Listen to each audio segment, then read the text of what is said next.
বর কনে দুজনকে হাত এক করে বসতে হবে এখন। সময় হয়ে এসেছে শুভ লগ্নের, আর দেরি করা ঠিক হবে না। আমার খুব ভয় করছে অর্ণব, তোমার বাড়ির লোক যদি মেনে না নেয় তাহলে কি হবে আমাদের? ভয় পেও না ইশিকা, মেনে নিতেই হবে, কারণ আজকের পর আমাদের ফিরে যাওয়ার কোনো রাস্তা নেই আমাদের। এই নাও, একে অপরকে মালা পরিয়ে দাও এখন। মনে মনে যা ইচ্ছে করেছো ভগবানকে সাক্ষী রেখে সেটাই এখন সত্যি হবে।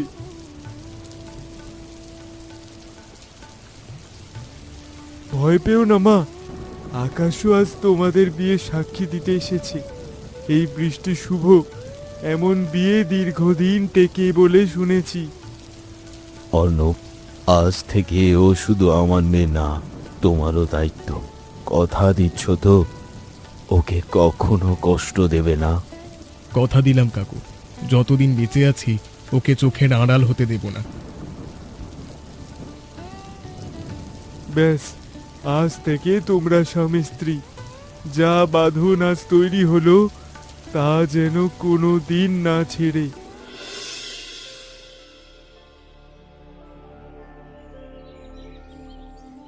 এই মেয়েটা দেখতে সুন্দর, শুনলাম ঘরের কাজেও নাকি খুব পাকা। ঠাকুমা, তুমি শুধু ছবি দেখে বিচার করছো, দাদার সাথে মেয়েটার মনের মিল হবে কিনা সেটাও তো একটা ব্যাপার। ঠিকই বলেছে তো রাজু, শুধু চেহারা দেখলেই তো হবে না মা, ছেলের পছন্দ অপছন্দ তো একটা ব্যাপার। তার ছেলের পছন্দ জানার উপায় কি বলো তো? ও তো শহরেই পড়ে থাকে সারা দিন, বাড়িতে এলেও চুপচাপ থাকে। দাদা তো ফোনেই ব্যস্ত থাকে সারাক্ষণ, ওর পছন্দ জানার সময় তো নেই কারো। যাই বলিস, ছেলের বিয়ের বয়স হয়ে গেছে, এবার একটা ব্যবস্থা করতেই হবে। আমি আজই ফোন করে দিচ্ছি ওকে। বাবা অর্ণব, তোর জন্য একটা মেয়ে দেখা হয়েছে বাবা। সামনের মাসে আমরা দেখতে যাব ভাবছি, তুইও চলে আসিস সেদিন।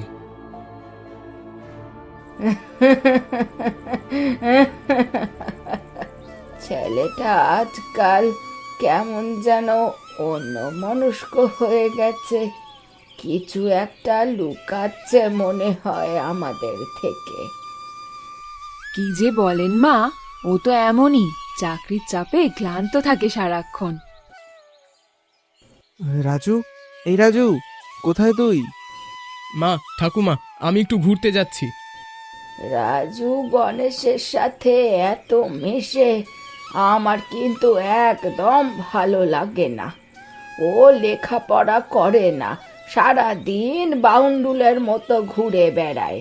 তুইও হয়েছিস ঠিক একই রকম। ঠাকুমা, আমি তো নিতাই কাকার দোকানে কাজ করি, যা ইনকাম হয় তাতে আমার চলে যাবে। এভাবে আর কতদিন চলবে শুনি? কি হলো, উঠে পড়লি যে?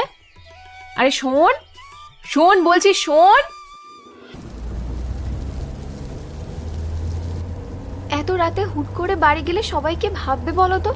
এমনিতেই তো কেউ কিছু জানে না, তার উপর মাঝরাতে হাজির হলে আরো খারাপ দেখাবে না? সেটাই তো আমিও ভাবছি ইশিকা, আজ রাতটা অন্য কোথাও কাটাতে হবে, কাল সকালে ঠান্ডা মাথায় সবাইকে জানাবো। কিন্তু কোথায় যাব আমরা? চেনাশোনা তো কেউ নেই এদিকে।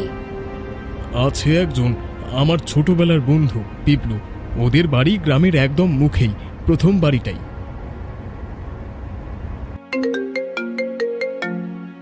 পিপলু শোন না, তোদের বাড়িতে আজ রাতটা একটু আশ্রয় দিবি, খুব দরকার আমার। হঠাৎ এত রাতে? গলাটা কেমন অন্যরকম শোনাচ্ছে তোর, সব ঠিক আছে তো? আমি আসলে বিয়ে করে ফেলেছি পিপলু। কি বলছিস তুই? আচ্ছা, চলে আয় চলে আয়, সব শুনবো পরে।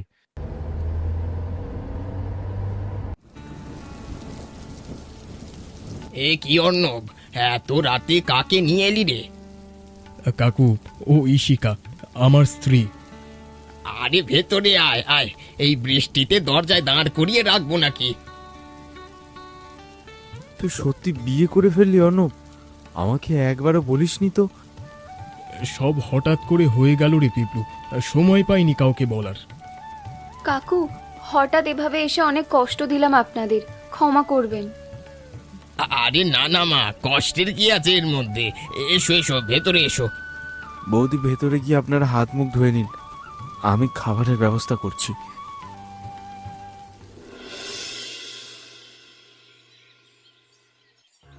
এসব কি অর্ণব, না বলে না জানিয়ে বিয়ে করে ফেললি?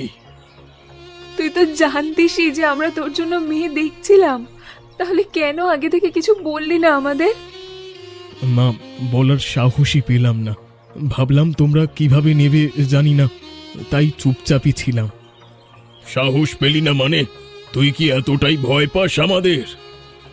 যা হবার হয়ে গেছে বাবা, এখন আর এসব নিয়ে কথা বাড়াস না। এখানে মেয়েটার তো কোনো দোষ নেই। এসো নাথ বউ, এসো ঘরে এসো। ঠিক আছে ঠাকুমা। ঠাকুমা, ঠাকুমা জানো, দাদা নাকি বিয়ে করে ফেলেছে। আমি যে দোকানে কাজ করি সেই দোকানের মালিক নিতাই কাকা বলল, পুরো বাজারে নাকি খবরটা ছড়িয়ে গেছে। হ্যাঁ, ঠিকই শুনেছিস। সত্যি? দাদা কোথায় এখন? দাদা, তুই বাড়িতে এলি কখন? আর আমি না জেনেই কি সব বলছি।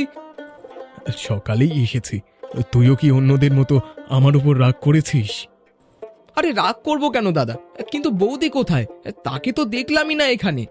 পরে কথা বলে নিস। তবে গত 2 বছরে আমি শহরে আছি, তুই এই সুযোগে শুনলাম দিন দিন বাউন্ডলে হয়ে যাচ্ছিস। তুই লেখাপড়ায় এত ভালো ছিলি, সেই তুই এখন পড়াশোনা একদম ছেড়ে দিয়েছিস। এরকম করলে তো তুই ভালো কোনো চাকরি পাবি না রাজু। আমার এত খরচ নেই, তুমি তো সংসারে টাকা দাও, আমার এত চিন্তা কিসের বলো? রাজু, একটু এদিকে এসো তো, তোমার দাদা কিছু বলবে। কি হয়েছে বৌদি? এত সকালে কি বলবে দাদা? রাজু, তুইও তো এখন রোজগার করছিস, তাই না? হ্যাঁ দাদা, দোকানে কাজ করে যা পাই তা দিয়েই চলি। এবার থেকে সংসারে আমার মতোই সমান টাকা দিতে হবে তোকে। সমান টাকা মানে?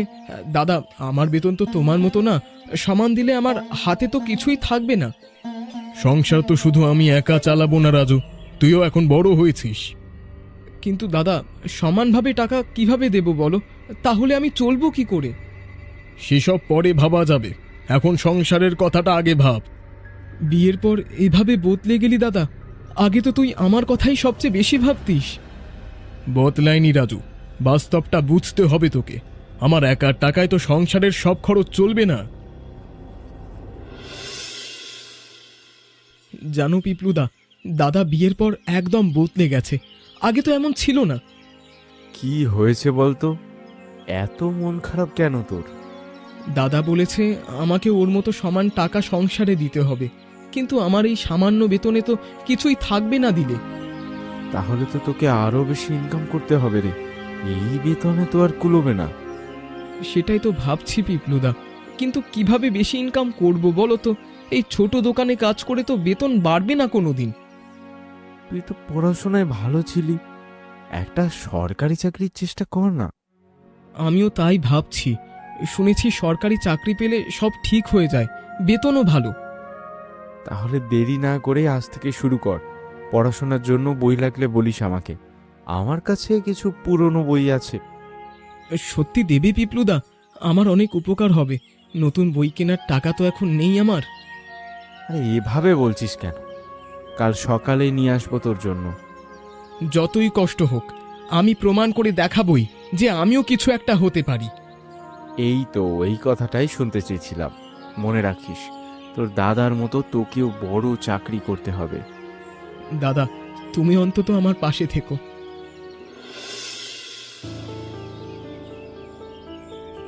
নাথ বউ, এসব আমি কি শুনছি?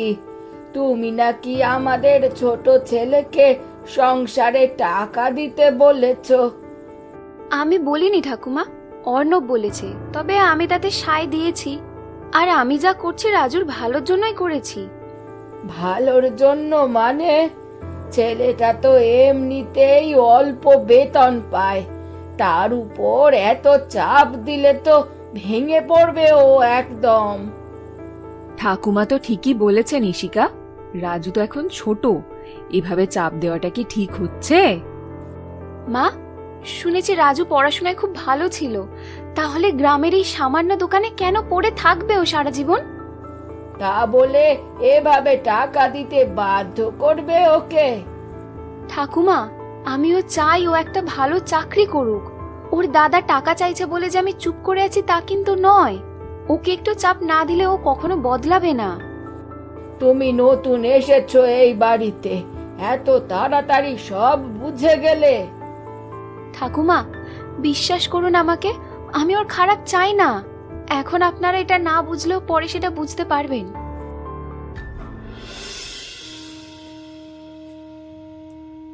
কি রে রাজু, চোখের নিচে কালি পড়ে গেছে একদম, শরীর খারাপ নাকি? না কাকা, রাত জেগে পড়াশোনা করছি তো, তাই একটু ক্লান্ত লাগছে। পড়াশোনা তো ভালো কথা, কিন্তু বাড়িতে সব ঠিক আছে তো? আসলে কাকা, দাদা বলেছে সংসারে আমাকেও ওর মতো সমান টাকা দিতে হবে। এদিকে পড়াশোনার খরচও আছে, বইপত্র কিনতে হয়। এটা তো ঠিক না রে, তোর তো এখনো নিজের পায়ে ভালো মতো দাঁড়ানোই হয়নি পুরোপুরি। কি করব বলুন কাকা, দাদার কথা তো ফেলতে পারি না। শোন রাজু, সমস্যা হলে আমার এখানে চলে আয়, থাকার ব্যবস্থা আমি করে দেব তোর। না না কাকা, আমি বাড়িতেই ঠিক আছি। এভাবে বাড়ি ছেড়ে চলে গেলে সবাই ভাববে আমি হেরে গেছি। তাহলে কি করবি ঠিক করেছিস? আমি সবাইকে দেখিয়ে দেব কাকা, একটা ভালো চাকরি পেয়েই দেখাবো, তখন দেখব কে কি বলে আমাকে। এই তো, এই জেদ নিয়ে লেখাপড়া কর, বড় চাকরি ঠিকই পেয়ে যাবি, আমার বিশ্বাস আছে তোর ওপর।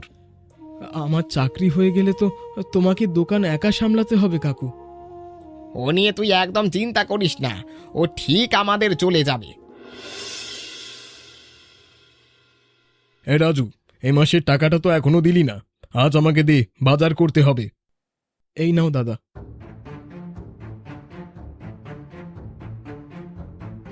এইটুকু কেন? পুরোটা তো নেই দেখছি, এতটুকুতে কি সংসার চলবে?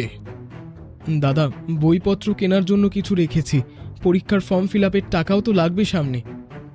ঠিক আছে, তাড়াতাড়ি বাকিটাও দিয়ে দিস আমাকে। আর চাকরি পেতে হলে রাত দিন লেখাপড়া করতে হয়, এভাবে দোকানে কাজ করে সেই সময় কি তুই পাবি? দাদা, আমি চাকরির জন্য তো ভালো করে লেখাপড়া তো করছি, আগে বন্ধুদের সাথে আড্ডা দিতাম, সেটাও তো এখন বাদ দিয়েছি। আর চাকরি পেলে তখন না হয় দোকানও বাদ দেব।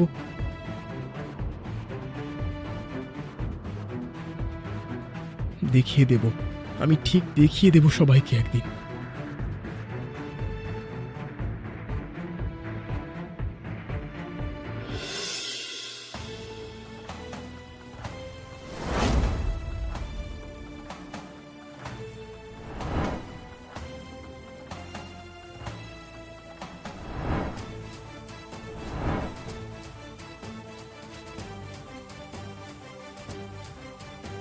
কি হলো রাজু? এই কদিন আগেই তো বড় বড় কথা বলছিলি, চাকরি পেয়েই দেখাবো। আজকেও হলো না বৌদি। কত দিন ধরে চেষ্টা করছো, একটাও হচ্ছে না এখনো? আমি জানি না কেন হচ্ছে না বৌদি, আমি তো সবটুকু চেষ্টা করছি নিজের সাধ্য মতো। শুধু চেষ্টা করলেই তো হবে না রাজু, রেজাল্টও তো দেখাতে হবে। আমাকে নিয়ে তোমার এত সমস্যা কেন বৌদি? আমি তো চেষ্টা করছি।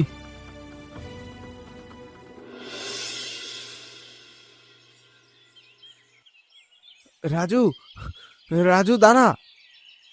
কি হয়েছে পিপলুদা, এভাবে দৌড়াচ্ছ কেন হাঁপাতে হাঁপাতে? তোর অফার লেটার এসেছে রে, রেলের চাকরি হয়ে গেছে তোর। কি বলছো তুমি? সত্যি বলছো তো? মিথ্যে বলছো না তো? হ্যাঁ রে হ্যাঁ, এই দেখ চিঠি, তোর নামেই এসেছে একদম।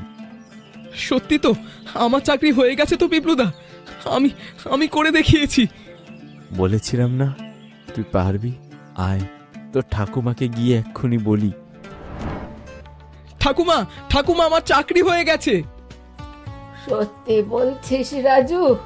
আমি জানতাম তুই পারবি। আমার নাতিটা সবচেয়ে বুদ্ধিমান। তোমার আশীর্বাদে হয়েছে ঠাকুমা। চল চল, তোর দাদা আর বৌদিকে খবরটা দিয়ে আসি, ওরা কত খুশি হবে শুনে। না ঠাকুমা, আমি ওদের সাথে কথা বলতে চাই না। ওরা আমাকে একটুও ভালোবাসে না, শুধু টাকা আর চাপ দেওয়া ছাড়া কিছুই বোঝে না। তুই ভুল ভাবছিস রাজু, চল আমার ইশিকা, রাজুর সাথে এগুলো করা কি আমাদের ঠিক হচ্ছে? ও তো দিন দিন আমাদের থেকে দূরে সরে যাচ্ছে। আগে যেমন আমার সাথে কথা বলতো, এখন আর সেভাবে বলে না একদম। আমি জানি অর্ণব, কিন্তু অর্ণব, আমাদের দুজনকে আরেকটু ধৈর্য ধরতে হবেই। কিন্তু যদি না পায় চাকরি? শোনো, ও পড়াশোনায় খুব ভালো ছিল, একটু কষ্ট করলেও নিশ্চয়ই ভালো একটা চাকরি পাবে একদিন। আমাদেরও খারাপ ভাবলে কোনো আপত্তি নেই অর্ণব, আমি শুধু চাই ও একটা ভালো জায়গায় পৌঁছাক জীবনে। আর তাছাড়া আমি বাবাকে বলে রেখেছি, যদি ও নিজে কিছু করতে না পারে তাহলে বাবার পরিচিত একটা অফিসে অনেক ভালো বেতনে ওর একটা চাকরির ব্যবস্থা করে দেওয়া হবে। তুমি এত দূর ভেবে রেখেছো ইশিকা? আমাকে তো কিছুই বলনি এসব। বলিনি তার কারণ আমি জানতাম তুমি চিন্তা করবে বেশি। আমি শুধু চেয়েছিলাম ও নিজের ওপর বিশ্বাস রাখতে শিখুক প্রথমে। ঠাকুমা, আমি তো ওদের এতদিন ভুল বুঝেছিলাম শুধু শুধু। বৌদি, আমি ক্ষমা চাইছি তোমার কাছে। আমি তোমাকে ভুল বুঝেছিলাম এতদিন। ক্ষমা চাইছো কেন রাজু? ভেবেছিলাম তুমি আমাকে ভালোবাসো না, শুধু জ্বালাতন করার জন্য এসব করছো আমার সাথে। পাগল ছেলে, তোমাকে জ্বালাতাম বলেই তো পড়াশোনা চালিয়ে গেছো, একদম থামোনি। আজ যদি শুরুতেই নরম হতাম তুমি হয়তো সব হাল ছেড়ে দিতে। কিন্তু বৌদি, তুমি আমাকে একবারও বলনি এসব কথা মন খুলে। বললে তো তুমি চেষ্টা করতে না রাজু, শুধু আমাদের ভরসায় বসে থাকতে সারাক্ষণ। আমি চেয়েছিলাম তুমি নিজের যোগ্যতা নিজেই প্রমাণ করো। রাজু, তুই আমাকেও ভুল বুঝেছিলি। আমি জানি অনেক কড়া ব্যবহার করেছি তোর সাথে, কিন্তু বিশ্বাস কর, সবটাই তোর ভালোর জন্যই ছিল। দাদা, আমি বুঝতে পারিনি এতদিন কিছুই, আমাকে ক্ষমা করে দাও তুমি। আরে, আমি তো খবরটাই দিতে ভুলে গেছি, আমার রেলে চাকরি হয়ে গেছে। সত্যি রাজু, তোমার চাকরি হয়েছে? কি বলছিস রাজু, সত্যি তো চাকরিটা হয়ে গেছে? কবে হলো এসব? হ্যাঁ মা, আজ সকালেই খবরটা পেয়েছি, রেলের চাকরি হয়ে গেছে আমার। দেখলে রাজু, বলেছিলাম না তুমি একদিন ঠিক পারবে। সব তো আমার দাদার জন্যই হয়েছে বৌদি। তোমরা যদি আমাকে চাপ না দিতে, আমি হয়তো এখনো ওই ছোট দোকানেই পড়ে থাকতাম সারা জীবন। আচ্ছা আচ্ছা, অনেক হয়েছে। এবার এই খুশিতে একটু ভালো ভালো রান্না হোক। কি নাচ বউ? হ্যাঁ ঠাকুমা, আমি এক্ষুনি যাচ্ছি। বন্ধুরা, বলো তো আমি কিসের চাকরি পেয়েছি? উত্তরটা ঠিক কমেন্ট করে জানিয়ে দিও।